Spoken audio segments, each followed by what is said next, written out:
So now we move on to trunking configuration. As you see in our diagram here, in our topology on Packet Tracer, switch 1, where I'm hovering my mouse right now, switch 2, switch 3, and switch 4. So the top left switch is switch 1, the top right switch is switch 3, the bottom left between these 4 switches is switch 2, and the bottom right is switch 4. It's kind of hard to see switch 1 and 2 since the links are covering the names. I'm going to configure trunking on switch 1, port 1, and switch 2, port 1. If I hover my mouse over these, and again, it's kind of hard to see because it gets too cluttered, switch 1, port 1 is connected to switch 2, port 1. Switch 1, port 2 is connected to switch 2, port 2. Switch 1, port 3 is connected to switch 3, port 3. And this one is a little bit clearer, as you see. Switch 1, F0/3 is connected to switch 2, F0/3. That would be fast Ethernet 0/3. And switch 1, port 4 is connected to switch 3, port 4. So all 4 switches are connected to another switch on port 1, 2, 3, 4. So just for ease and not to make it too complicated, I am going to configure trunking on switch 1, port 1, and the other end of the link, which is switch 2, port 1. So I'm going to go ahead and log into switch 1, maximize this. And we are inside of switch 1. And our switch has a name, because at the end of the day I saved my configs. So when I restarted the lab, our work from yesterday is saved. I say configure terminal to go into config mode. If you remember, this is where we do all our configs from. Next, I need to make changes to port 1 on switch 1, because that's going to be a trunk, since it is connected to port 1 on switch 2. So the rule in Cisco, to make changes to a port, you have to first go inside of the port. Say interface fast Ethernet 0/1. And you see that our prompt changed here to config if, which means I am inside of interface fast Ethernet 0/1. Now, before we manually configure trunking, and there is a way to manually set trunking, I am going to use dynamic trunking protocol to auto-negotiate trunking. So if I do the command do show interface fast Ethernet 0/1 followed by the keyword switch port, you see that by default this port is in DTP dynamic auto mode. So the switch we are using right now is a 3560 switch. And if you remember, I said that all ports on switches that end with the number 60 have all their ports. So switches that have the number 60 as their model number, as the last number, and this is a 3560 switch, have all their ports by default in dynamic auto mode. So this side on switch 1, port 1, is in dynamic auto. The other side, switch 2, port 1, it's a similar switch. It is also a 3560. That port is also in dynamic auto. So by default, if two sides are trying to talk to each other and both sides are dynamic auto, the trunk will not automatically go up. So if I do the command do show interface trunk, you will see that I don't see anything. Now, if you remember from our lecture on dynamic trunking protocol, if one side is dynamic desirable and the other side is dynamic auto, the port will be turned into a trunk. So I'm going to say switch port mode, and if I execute the question mark or the help feature, you see the word dynamic. One of the options is access, the other option is dynamic, and the third option is trunk. When we created access ports that only carry one VLAN, we use this access option. We said switch port mode access. Now I'm going to use the dynamic option. So I say switch port mode dynamic. And now I have two options, auto or desirable. This port F0/1 on switch 1 is by default in dynamic auto mode. The other side on switch 2, port 1, is also in dynamic auto mode. So I need to turn this into a dynamic desirable port to bring up the trunk. So I execute the command switch port mode dynamic desirable and hit enter. And you see some logging messages appear immediately on the switch. And it says line protocol on interface fast Ethernet 01 changed to up. And then it went back down, but then it went back up. It sometimes does that. The port bounces back and forth a few times before it steadies itself. Now let's see if we have a trunk. Do show interface trunk. And here we go. Now, port F0/1 says status trunking. The mode says auto. Actually, this should say desirable. This is an error inside of Packet Tracer. So whoever programmed the simulator made an error, and the mode still says auto, although it should say desirable. The encapsulation type says N-802.1Q. The N stands for negotiated. So DTP was used between switch 1, port 1, and switch 2, port 1 to negotiate a trunking protocol. Remember, we have two trunking protocols. One is inter-switch link, which is Cisco proprietary, and the other one, the open standard, is IEEE 802.1Q. So switch 1 and switch 2 negotiated and picked 802.1Q as their trunking protocol. The N stands for negotiated. The status is trunking, and the native VLAN by default is VLAN 1. If you remember, the native VLAN of a .1Q trunk is the VLAN that grows across the trunk untagged. So this is the VLAN that the switch does not add a tag or an identifier to. The VLANs that are allowed on the trunk by default, well, this switch can have a total of 1,005 VLANs. So by default, all VLANs are allowed over the trunk. That could be a test question. Once again, by default, all VLANs are allowed on a trunk. Now, let's go look at switch 2 and see if we have a trunk up on that side too, which we should. So I'm going to go ahead and log into switch 2, go to config mode by executing configure terminal, and say do show interface trunk. Again, we see that fast Ethernet 01 on switch 2 has mode by default set to auto, and this is correct. The encapsulation was negotiated to 802.1Q, and the status is trunking. The native VLAN, once again, is VLAN 1, and all VLANs are allowed on the trunk by default. Gonna hop back to switch 1. You see the prompt changed to switch 1 from switch 2.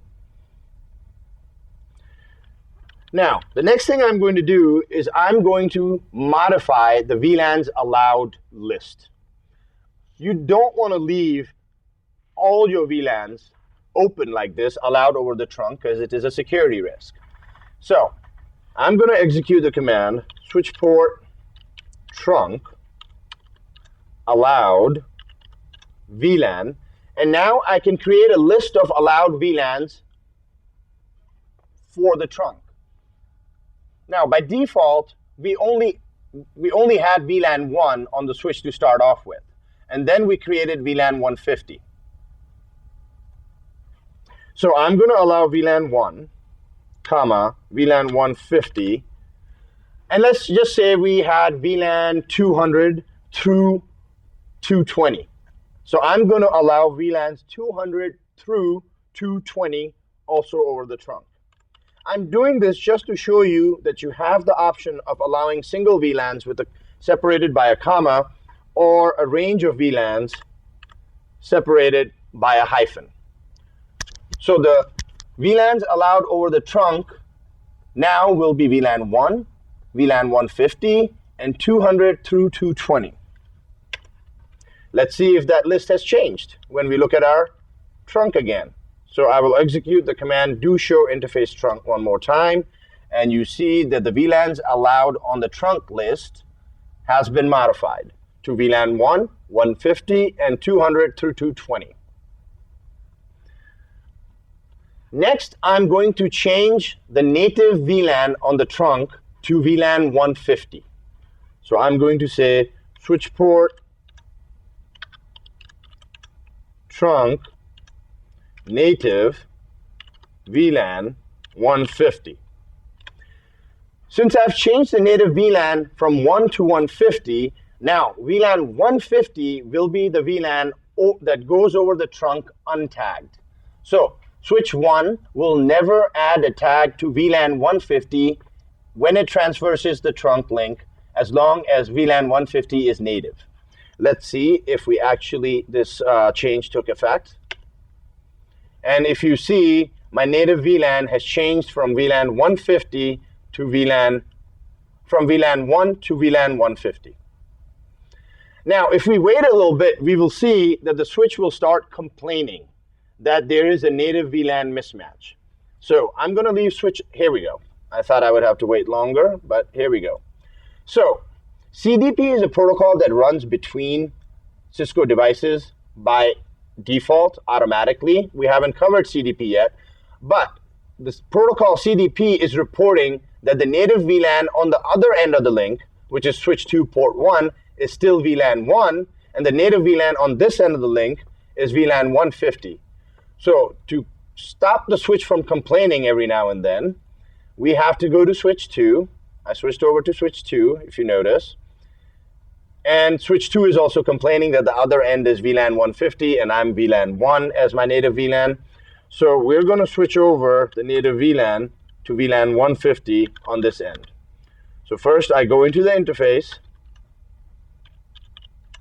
fast Ethernet 0/1, and then I say same command, switch port trunk allowed VLAN, switch port trunk native VLAN 150. Let's check to make sure that the VLAN has changed over, the native VLAN has switched over to 150, and yes, it has. It is always a good idea to keep commands consistent on both ends of a trunk link. So on switch 1, we had modified the VLANs allowed on trunk list. Let's modify it on switch 2 also. So I'm going to say switch port trunk allowed VLAN 1, 150, then 200 through 220 to keep it consistent with the other end. Now let's look at our trunk again. Do show interface trunk. And I'm shortening interface to INT, which works just fine. And our VLANs allowed on trunk list has been modified. So let's pop back into switch 1. And we are going to look at a little bit more detail for port 1 on switch 1. Do show interface fast Ethernet 0/1 switch port And here actually, there is no mistake. Fascitin at 0/1 shows that it is in dynamic desirable mode. If we check on the other side, you will see that switch 2, port 1, is in dynamic auto mode. And I'm going to do that in just a minute. You also see that the native VLAN for the .1Q trunk has changed to VLAN 150. And the VLANs enabled over the trunk, or the VLANs allowed over the trunk, are VLAN 150, and 200 through 220. Let's go check the other end. Let's go to switch 2, and I say do show INT, short for interface, fast Ethernet. I'm just going to use the letter F, 0/1, and SW for switch port. So I can shorten the command. This is the same command. It actually says do show interface fast Ethernet 01 switch port. And I'm going to hit enter. And you see that switch 2 port 1 shows as dynamic auto.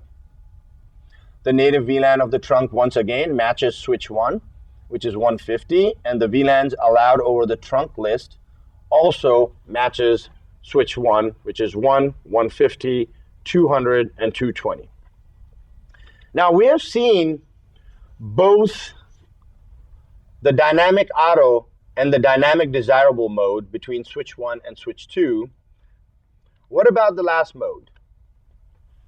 DTP's last mode that it can run in is mode on. So I'm going to switch over to DTP mode on and unconditionally set switch 1 port 1 to trunking. So I execute the command switch port mode trunk.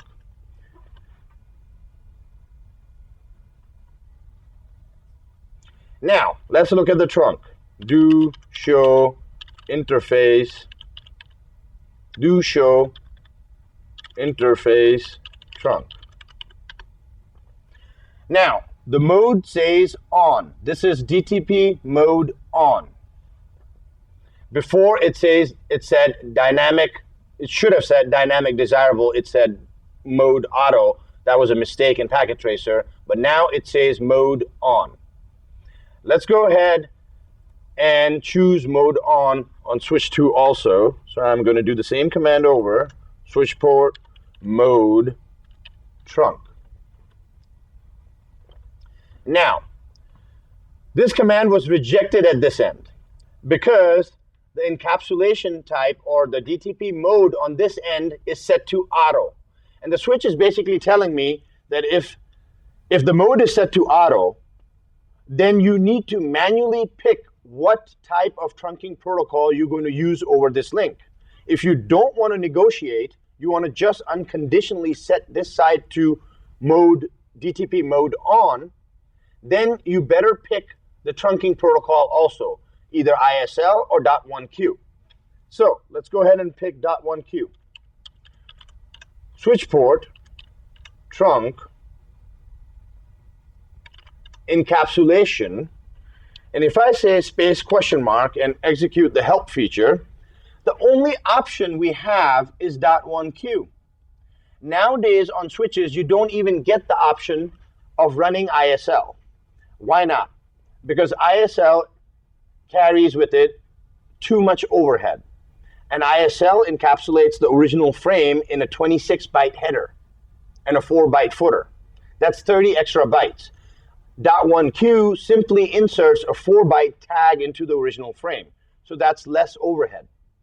Nowadays, actually, this command won't even be available on the switches because the switch will automatically pick .1Q. The reason this command exists in Packet Tracer still is because this command is part of the CCNA course. So Packet Tracer is supposed to be a learning tool, hence this command still exists in Packet Tracer. So I'm going to say switch port trunk encapsulation .1Q and hit enter. Now let's look at our trunk again. So do show interface trunk. I'm simply scrolling through my command history using the up and down arrow keys, so I don't have to type them over again.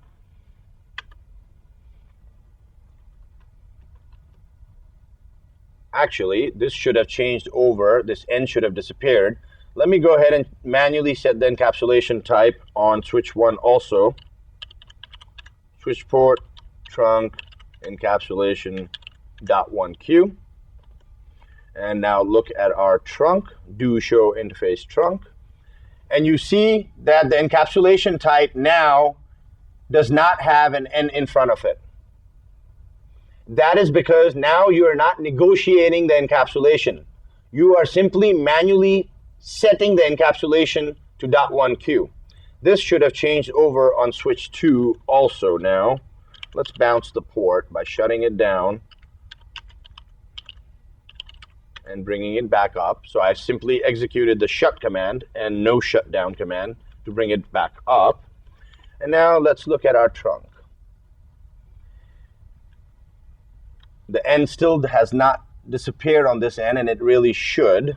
So switch port, mode, trunk. Let's manually set the trunking to, just manually set the trunking to trunk, set the port to trunk, or DTP mode on. And now let's look at our trunk again. Okay, that seemed to have worked.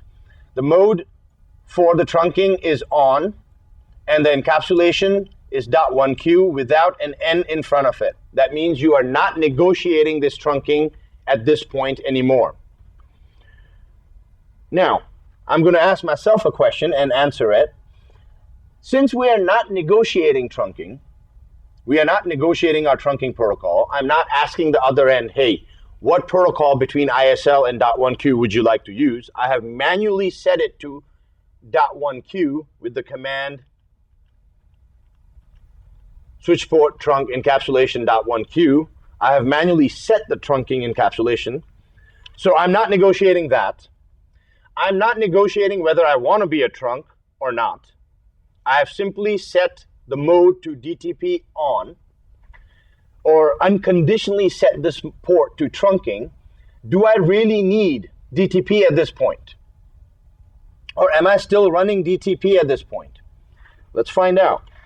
Do show interface fast Ethernet 0/1 switch port.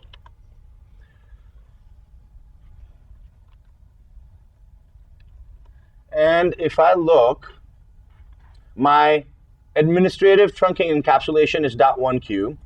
My operational mode is trunk. My administrative mode is trunk. However, if I look at negotiation of trunking, it's still on, which means I'm still sending DTP frames back and forth between switch 1 port 1 and switch 2 port 1.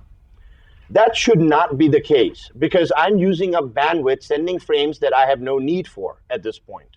So let's turn off DTP at this point. On switch 2, I'm going to do the command switch port no negotiate. So I don't want to negotiate trunking with the other end at this point. Also, on switch 1, I'm going to go execute the same command. Switch port no negotiate. Now let's check on both sides. So let's go to switch 2 first and see if I have turned off DTP. And now if I look at negotiation of trunking, it says off. Because I don't need to send DTP frames across the link anyways. So I'm just wasting bandwidth if I'm sending frames that I don't need. So I turned negotiation off. Or I turned DTP off. Let's check on switch 1 also. Gonna flip to switch 1. Do show interface fast Ethernet 0/1 switch port.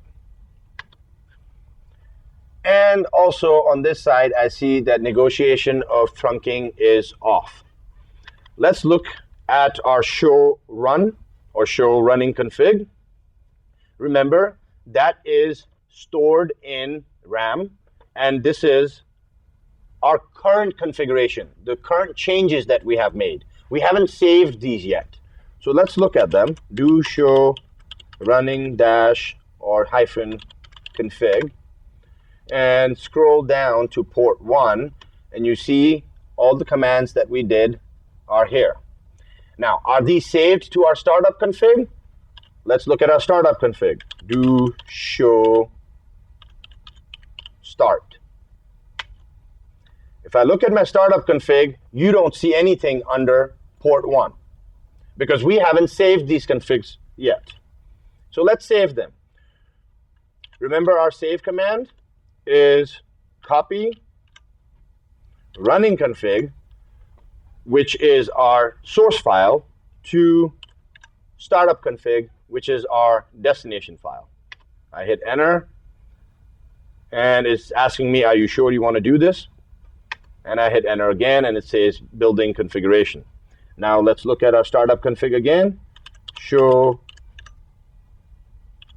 startup config, and we should see all our configs sitting here, and we do. This concludes the trunking configuration part of the lecture.